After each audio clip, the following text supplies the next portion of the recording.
Good morning guys. সকালে উঠতে এত লেট হয়ে গেছিলো যে আমি ভিডিও করতে পারিনি, ওই জন্য আমি ডাইরেক্ট রেডি হয়ে আই অ্যাম শুটিং। আমার লুকটা যদি তোমাদের ভালো লেগে থাকে, I am posting it, like I will be soon posting my looks on shop, so don't forget to check that out too. And baki rest of our accessories and all that to our next destination. We are on our way to Shantiniketan.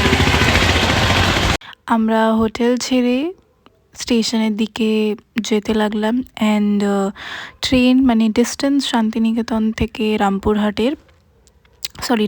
থেকে শান্তিনিকেতন 1 ঘন্টা ছিল। তো আমরা দেখতে দেখতেই চলে আসলাম and ওখানে প্রথমে নেমে আমরা বেরিয়ে আমাদের টোটো বুক করলাম। আমাদের 2টো টোটো লাগতো, আমরা 2টো টোটো প্রথমে বুক করলাম। প্রথমে ভেবেছিলাম যে আমরা একটা হোটেল নেব, সেখানে শুধু আমাদের লাগেজগুলো রাখবো, বাট আমাদের একটাও হোটেল পছন্দ হয়নি বলে উই ডিসাইডেড যে আমরা লাগেজ নিয়েই আমরা ঘুরবো। অ্যান্ড দেন ওখানে আমরা প্রথমে আমাদের ব্রেকফাস্টটা করে নিলাম অ্যান্ড দেন আমাদের টোটোওয়ালাই সব কিছু দেখাতে নিয়ে যাচ্ছিলো। তো এই যেই প্রথমে উনি আমাদের দেখালেন বিশ্বভারতী ইউনিভার্সিটি অ্যান্ড এটা হচ্ছে হলো বিশ্বভারতী ইউনিভার্সিটি সেন্ট্রাল লাইব্রেরি। আর এই যে জায়গাটা তোমরা দেখছো, এখানে পড়াশোনা করানো হয়, মানে বাইরেই খোলা আকাশের নিচে পড়াশোনা করা হয়। কেন কি রবীন্দ্রনাথ ঠাকুরের ওর 4 দেওয়ালে পড়াশোনা করার কনসেপ্টটা পছন্দ ছিলেন না, ওই জন্য উনি সবসময় এই রিচুয়ালসটাই ফলো করতেন। দেন আরেকটু ডিস্টেন্সেই ওর পাশেই ছিল হলো এই 3 পাহাড়ি বট গাছটা, যেটা রবীন্দ্রনাথ ঠাকুর লাগিয়েছিলেন।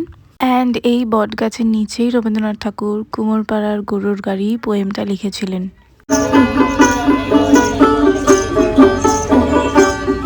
আর এই যে ছোট্ট কিউট এই কুঠিটা দেখছেন, এখানে তেজসচন্দ্র সেন থাকতেন।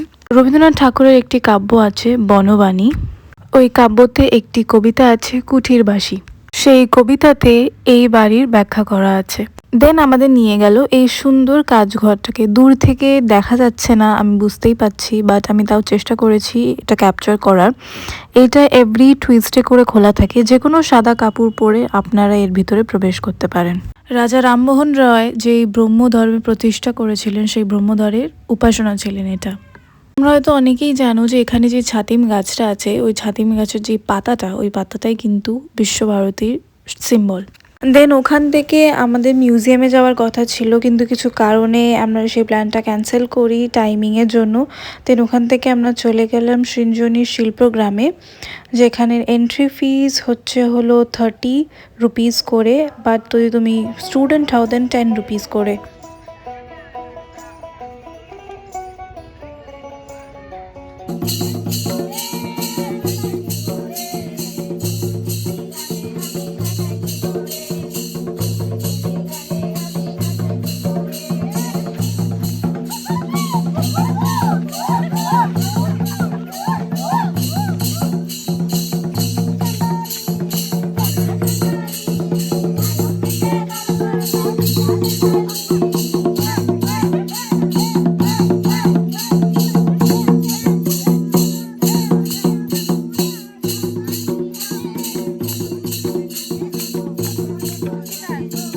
চারিদিকটা ঘুরে দেখলাম, সত্যি বলতে এই জায়গাটা আমরা পুরোপুরি কভার করতে পারিনি, কেন কি আমরা বারবার টাইম দেখছিলাম। অ্যান্ড দেন এখানে আমরা কিছু রিলস বানিয়েছি, সেই রিলসগুলো আমি আমার ইনস্টাতে পোস্ট করেছি, তো অবশ্যই সেটা চেক করতে ভুলো না।